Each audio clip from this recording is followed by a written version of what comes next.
आएगा नहीं, और जब मैं इसके साइज को बढ़ा दूंगा तब सब लोग इसे देख लेंगे। ये मेरे लिए कब्जा खतरनाक हो सकता है। अगर लोगों ने देख लिया कि मेरे पास में एक मॉन्स्टर है तब तो मेरे लिए मुसीबतें बढ़ जाएगी। ये सोचने के तुरंत बाद लियो को एक और शानदार आइडिया आता है। वो सोचने लगता है मैं इसका एक अच्छा सोल्यूशन निकाल सकता हूँ। मैं अपने साथ में एक बुक भी कैरी करूंगा। इस मॉन्स्टर का साइज तो कम से कम है ही। अगर किसी भी तरह मुझे इस मॉन्स्टर के साइज को यूज करना हो, मैं तुरंत ही इस बुक को निकाल लूंगा और सबके सामने ऐसे दिखाऊंगा कि मैं कोई मैजिक यूज कर रहा हूँ, जिसके तुरंत बाद ये मॉन्स्टर सबके सामने आ जाएगा और सबको लगेगा कि कोई जादुई मॉन्स्टर है जो कि मेरी स्किल से उस जगह पर आया है। और इस तरीके से सब लोग इसे मेरी पावर समझेंगे और इस जगह पर मेरी रेस्पेक्ट बढ़ जाएगी। मुझे और भी ज्यादा आरपी पॉइंट्स मिल सकते हैं। लियो को अपना बनाया हुआ ये आइडिया काफी ज्यादा पसंद आता है। वो खुद की तारीफ करने लगता है और कहने लगता है मैं इतना स्मार्ट कैसे हूँ, एक ही सेकंड के अंदर मुझे इतनी बड़ी प्रॉब्लम का एक आसान सोल्यूशन मिल गया। और अब यहाँ से टाइम हो चुका है मैं कंस्ट्रक्शन के काम को जल्द से जल्दी शुरू करूँ। मेरे पास में बहुत सारे प्रोजेक्ट है, काफी सारी जिम्मेदारी मैंने अपने ऊपर ले ली है जिसे मुझे कंप्लीट करना होगा। यहाँ से हम अगले दिन सुबह का सीन देखते हैं। गाँव के अंदर नदी के किनारे एक खाली जगह है जहाँ पर 30 बंदे और उन सभी के सामने हमारे हीरो लियो खड़ा हुआ है। उन सभी से कहने लगता है मेरे बाद में सबके सब जोर से रिपीट करो, सेफ्टी फर्स्ट। लियो खुद तो इसको पूरे जोर में चलाता है, लेकिन सामने की तरफ जितने बंदे होते हैं उनके मुंह से एक मरील सी आवाज आती है। ये सबके सब बहुत ज्यादा आलसी है। यहाँ पर 30 लोग हैं लेकिन फिर भी 2 या फिर 3 लोग ही इस तरह की बात को रिपीट करते हैं।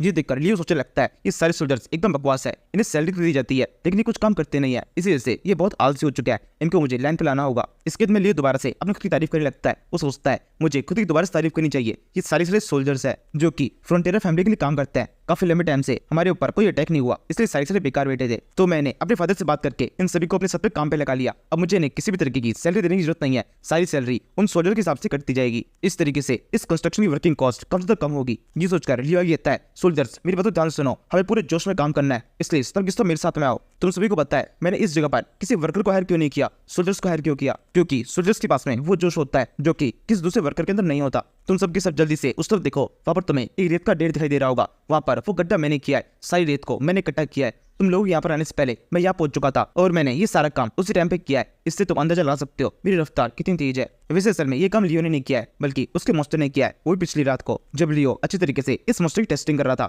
ये वो एक्स्ट्रा मड है जो कि मॉन्स्टर अपने मुंह के अंदर नहीं भर पाया। मैं तुम सभी को तुम्हारा पहला टास्क देने वाला हूँ। तुम सभी को पता ही होगा हम यहाँ पर कंस्ट्रक्शन करने वाले हैं और वो करने के लिए हमें चाहिए यहाँ पर एक खाली जगह है। सबसे पहले इस जगह को पूरी तरह साफ करो। यहाँ पर जितने भी एक्स्ट्रा सैंड है उसको यहाँ से हटाओ, क्योंकि हमें यहाँ पर हर घर के अंदर ऑर्डिनल फ्लोर बना रही है, जिसको बनाने के लिए जमीन को थोड़ा नीचे इकट्ठा करना पड़ता है। इसी वजह से हमें यहाँ की सारी सैंड को एक दूसरी जगह पर ट्रांसफर करना होगा और ये सारा काम तुम लोग करोगे। लियो के मुंह से काम करना सुनने के साथ में ये सारे सोल्जर जैसे रो देते हैं। ये देखकर लियो सोचने लगता है ये सबके सब तो बहुत ही बुरा एक्सप्रेशन दे रहे हैं, अगर मैंने इनसे कुछ और कहा तो यहीं पर सड़ जाएंगे और उस टाइम पर इन्हें संभालना काफी ज्यादा मुश्किल हो जाएगा। लियो सोच ही रहा होता है तभी वहाँ पर एक और बंदा पहुंच जाता है। यहाँ पहुंचते हुए कहने लगता है मास्टर लियो क्या आप मुझे सुन पा रहे हैं। इसी कहते हुए ये बंदे जिसके पूछता है इसका नाम नॉर्मन है। यहाँ पर जितने भी सोल्जर्स हैं ये सभी का सीनियर सोल्जर है, एक तरीके से इसे सेनापति बोल सकता है। इस टाइम पर फ्रंटियर फैमिली के अंदर 3 मेन नाइट्स है, जिनमें से नॉर्मन सबसे ज्यादा सीनियर है, दूसरे नंबर पर आता है बेरियान और तीसरे नंबर पर जेवियर। जब कुछ टाइम बाद में इस नोवेल के हिसाब से फ्रंटियर फैमिली का पतन पूरी तरह शुरू होगा और एकदम पीक पर होगा, उस टाइम पर जेवियर और बेरियान होंगे जो कि हमेशा फ्रंटियर फैमिली के साथ में लॉयल रहेंगे। वो एकदम एंड तक यहाँ पे टिके रहेंगे, लेकिन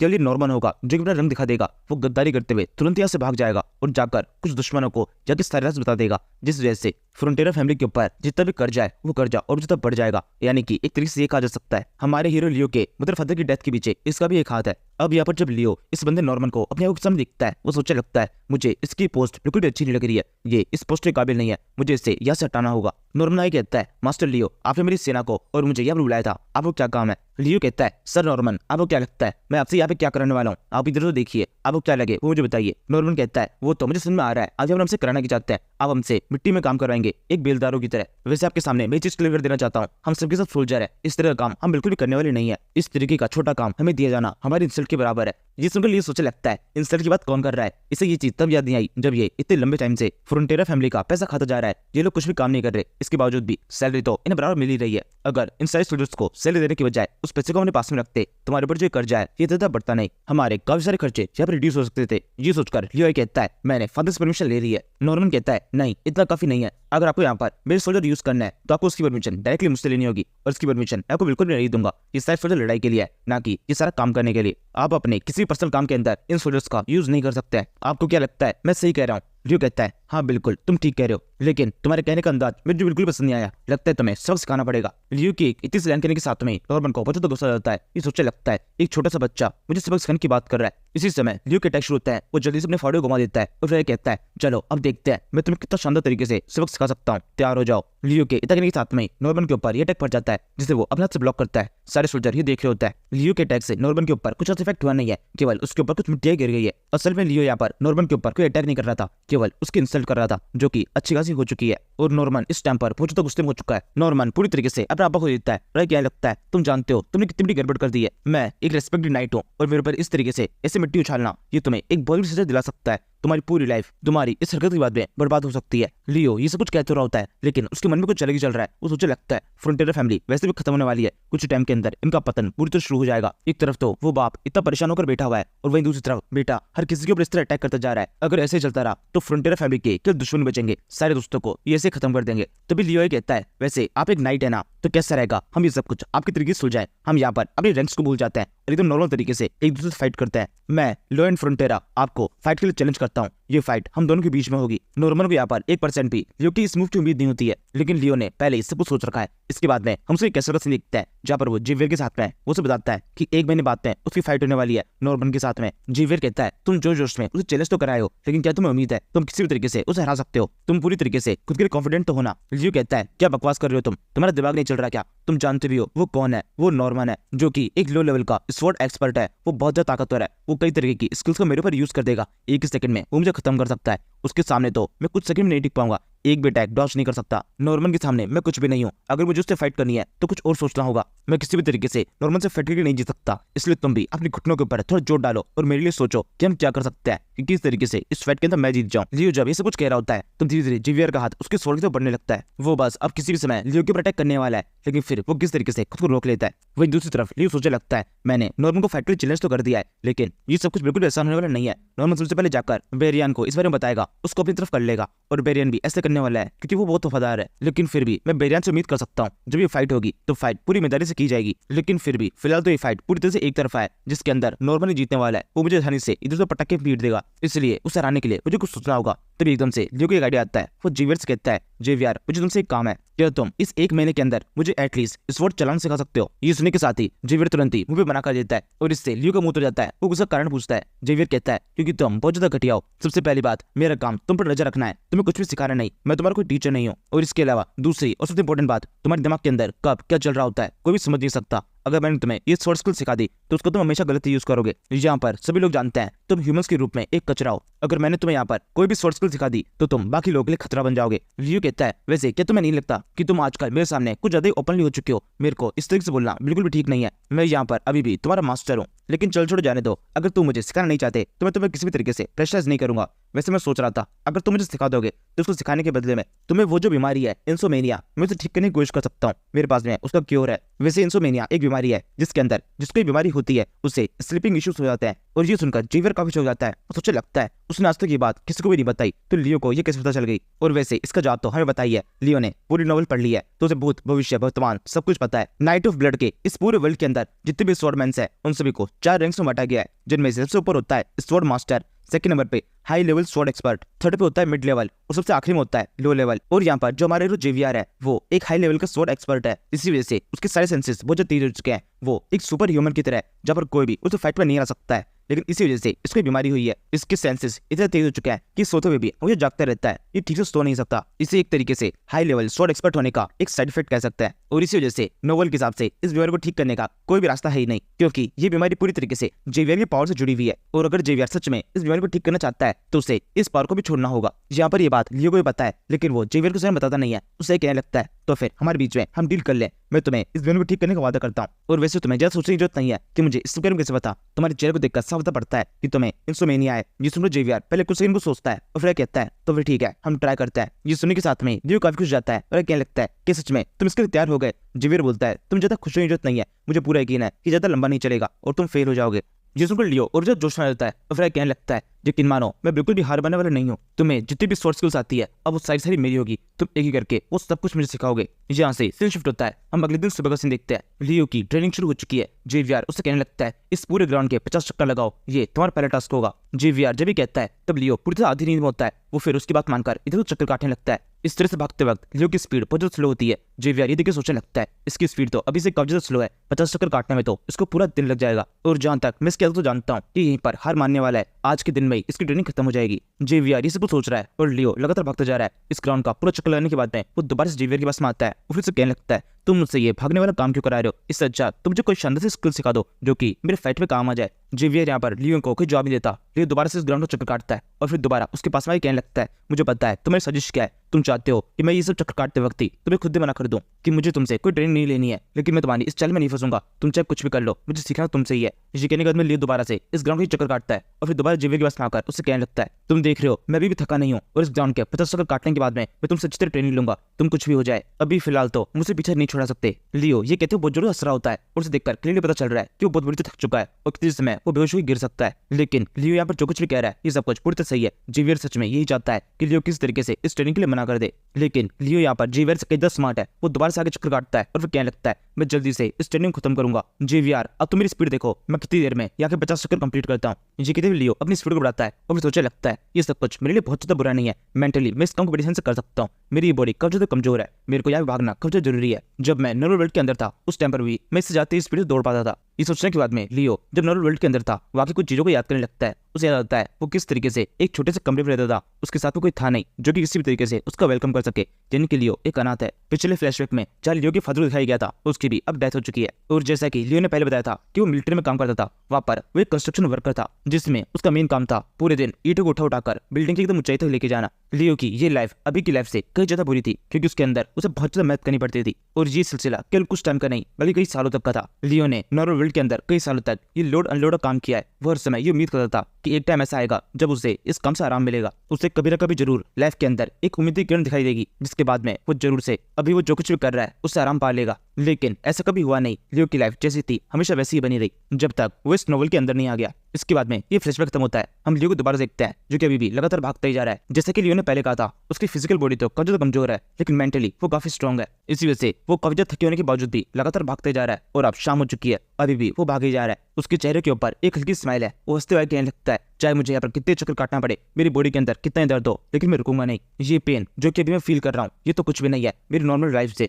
लियो जब ये सब कुछ कहते हुए भाग रहा होता है इसी समय जेवियर ये सब कुछ दूर से देख रहा है। वो सोचने लगता है ये तो अपने काम के लिए बहुत ज्यादा डिटरमाइन है। यहाँ पर इस चक्कर कटाकर मैं देखना चाहता था कि इनको पावर की कितनी ज्यादा भूख है और ये कितने जिद्दी है। और अब मुझे पता चल चुका है कि इनके लिए पावर बहुत जरूरी है। इसी वजह से मैंने अपनी एक स्किल सिखा देता हूँ जिसका नाम है स्वॉर्ड फाइटिंग टेक्निक। जेवियर के इतना सोचने के साथ में लियो जो कि अभी तक भागता जा रहा है उसे एकदम से एक सिंडश होती है जिसके ऊपर लिखा हुआ है तुम्हारा अप्रूवल थोड़ा बदल चुका है। तुम्हारे लिए जेवियर अप्रूवल रेटिंग 1 पॉइंट से बढ़ चुकी है और अब ये -28 पर है। और इसके अलावा तुम्हें 18 आरपी पॉइंट्स और दिए जाते हैं और इस तरीके से तुम्हारे पास में 29 आरपी पॉइंट्स हो चुके हैं। इसके बाद में हम लियो कैसल को देखते हैं जहाँ पर इस ऑफिस के अंदर नॉर्मन ने लियो के फादर आर्कस के पास में आकर सारी चुगली कर दी है। ये सुनकर आर्कस को बोलने लगता है मुझे बिल्कुल उम्मीद नहीं थी कि लियो इस तरह की हरकत करेगा। उसने तुम्हारी कल्चर इंसल्ट कर दी है। तुमने कितनी जनरेशन से हमारे साथ में काम किया है। तुम्हारे फादर और तुमसे पहले उनके भी फादर सबके सब फ्रंटियर फैमिली के साथ में रहे, हमारे वफादार हो तुम लोग। इसके बावजूद भी उसको तुम्हारे साथ में इस तरह से बर्ताव करना बिल्कुल भी ठीक नहीं है। मैं उससे जरूर से इस बारे में बात करूंगा। जब लास्ट टाइम मैंने उससे बात की थी तो मुझे ऐसा लगा था कि उसके सेंसेस वापस आ चुके हैं,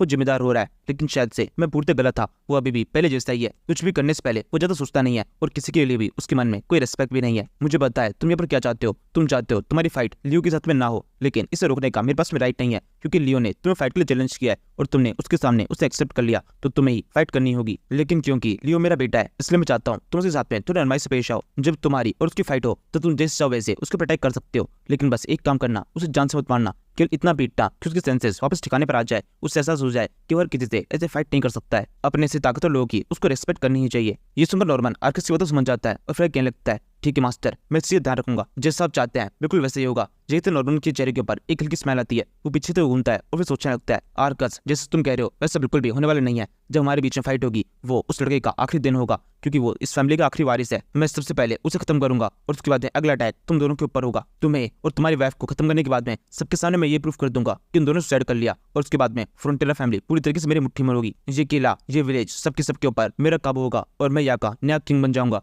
लोयन फ्रंटेरा। वैसे ये प्लान मैंने काफी ज्यादा लंबे टाइम के लिए सोच रखा था, कई बाद में एग्जीक्यूट करूंगा, लेकिन अब तुम्हारी वजह से मैं जल्दी एग्जीक्यूट करने वाला हूँ। जिस दिन मेरे हाथों से तुम्हारी मौत होगी उसके अगले दिन ही मैं तुम्हारे पेरेंट्स को भी खत्म कर दूंगा। यहाँ से एक टाइम लैप आता है, हम सीधे 1 महीने बाद उसे देखते हैं। वो दिन आ चुका है जब लियो और नॉर्मन के बीच में फाइट शुरू होने वाली है। ये दोनों एक एरिना के अंदर है, लियो के हाथ में उसका फावड़ा है और नॉर्मन के पास में उसकी स्वॉर्ड। और क्योंकि ये फाइट शाही फैमिली के लोगों के बीच में हो रही है, इसलिए काफी सारे लोग इस फाइट को देखने के लिए आए हैं। आर्कस भी अपनी वाइफ के साथ में इस जगह पहुंचा हुआ है। लियो की मदर काफी ज्यादा परेशान है क्योंकि यहाँ पर ये फाइट है। लियो की मदर को तो लगता है कि जहाँ पे ये बंदा जो फाइट कर रहा है नॉर्मन, ये काफी वफादार है, लेकिन यहाँ पर ये बात भी जानती है फाइट के अंदर किसी तरह गड़बड़ होने पर नॉर्मन चाहे तो लियो खत्म कर सकता है, और उस सिचुएशन के अंदर नॉर्मन के ऊपर किसी तरह केस नहीं किया जा सकता। नॉर्मन पूरी तरह से फ्री है लियो को जान से मारने के लिए। इसके बाद में नॉर्मन अपने स्वॉर्ड उठाते हुए लियो से बोलने लगता है, लियो क्या तुम तैयार हो, हम फाइट शुरू करते हैं। इसके जवाब में लियो भी उस फावड़े के ऊपर एक जोर से लात मारकर उसे कंधे पर रख देता है और फिर हंसते आगे बोलता है, हाँ बिल्कुल फाइट शुरू करते हैं। मैं भी काफी लंबे टाइम से इस फाइट का इंतजार कर रहा था, जल्दी से इस फाइट को खत्म करके मैं तुम्हें हराने के बाद में अपनी पावर को यहाँ सबके सामने प्रूव करूंगा।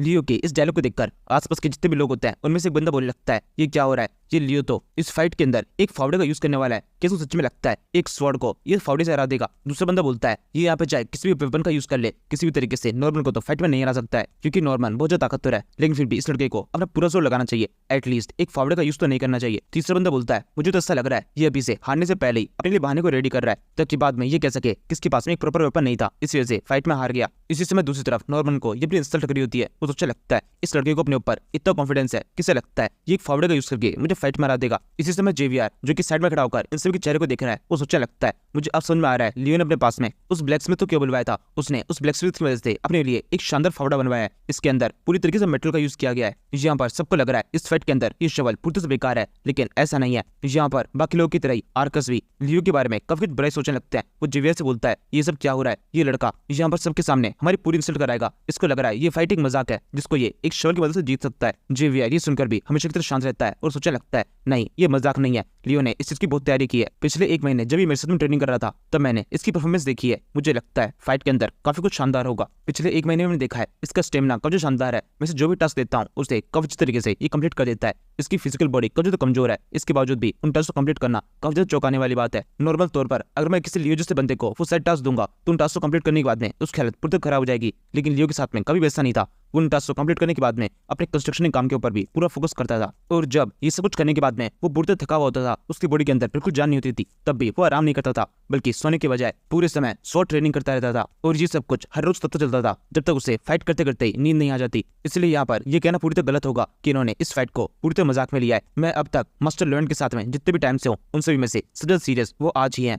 तभी आर्कस आगे बोलता है, चलो अब इस फाइट को शुरू करने का टाइम हो चुका है, जहाँ पर एक तरफ है लियो फ्रंटेरा और दूसरी तरफ है नॉर्मन, इन दोनों के बीच में फाइट शुरू की जाए। आर्कस के इतना करने के साथ में फाइट शुरू हो जाती है कि दोनों के दोनों अपने फाइटिंग पोज में आ जाता है। नॉर्मन ने अपनी स्वॉर्ड को सामने तरफ कर दिया है, सेम ऐसे लियो भी अपने शवल को सामने तरफ कर देता है। ये असल में एक वेपन को पकड़ने का बहुत ही खास तरीका है जिसे जेवियर पता चल जाता है। वो सोचा लगता है ऐसा नहीं हो सकता, लियो को इस तरीके के बारे में कैसे पता है, इसे लक स्टार पोज कहते हैं। इसकी मदद से लियो अपने लक को कम से बढ़ा सकता है जो कि फाइट में उसकी मदद करेगा। इसी समय नॉर्मन अपनी स्वॉर्ड के साथ में लियो की तो बनने लगता है और फिर उसे कहता है, तो फिर तुम ये करना चाहते हो, तुम यहाँ पर लक लक खेलोगे, चलो देखते हैं तुम कब तक बचते हो। इसके जवाब में लियो फिलहाल तो कुछ खास मूव नहीं होता। नॉर्मन अपनी स्वॉर्ड घुमा देता है और लियो अपने आप ही इस तरह को ब्लॉक कर लेता है। नॉर्मन की स्वॉर्ड केवल इस शवल के ऊपर टका के रह जाती है। लियो ने यहाँ पर नॉर्मन के पहले अटैक को सर्व कर लिया। ये देखकर ही उसका फादर काफी चौंक जाता है। नॉर्मन आई कहता है, तुम्हारे लैग ज्यादा लंबे टाइम तक काम नहीं करेगा, एक अटैक को तुमने ब्लॉक कर लिया लेकिन दूसरी बार तुम जरूर से हार जाओगे। इसी समय लियो फायरली अपने शवल को जोर से घुमाता है, जिसके ऐसा करने के साथ में नॉर्मन के हाथ में जो स्वॉर्ड होती है वो भी पीछे की तरफ हट जाती है। यहाँ पर लियो बहुत ही अजीब तरीके की फाइट टेक्निक से यूज कर रहा होता है जो कि पहले किसी ने भी नहीं देखी है, इसलिए लियो से फाइट करना काफी ज्यादा मुश्किल होता है। जेवियर भी ये देखकर काफी चौंका हुआ है। वो सोचने लगता है मुझे समझ में नहीं आ रहा है लियो यहाँ पर किस तरीके की फाइट टेक्निक से यूज कर रहा है, ये तो मैंने कभी सिखाया ही नहीं। इसे सिखाया तो क्या, मैंने खुद भी इस तरह की फाइट टेक्निक को पहली बार देखा है। इस तरह के अटैक आमतौर पर नहीं किए जाते हैं। इसके बाद में हम दोबारा से फाइट पर फोकस करते हैं। लियो ने इस शवल को असल में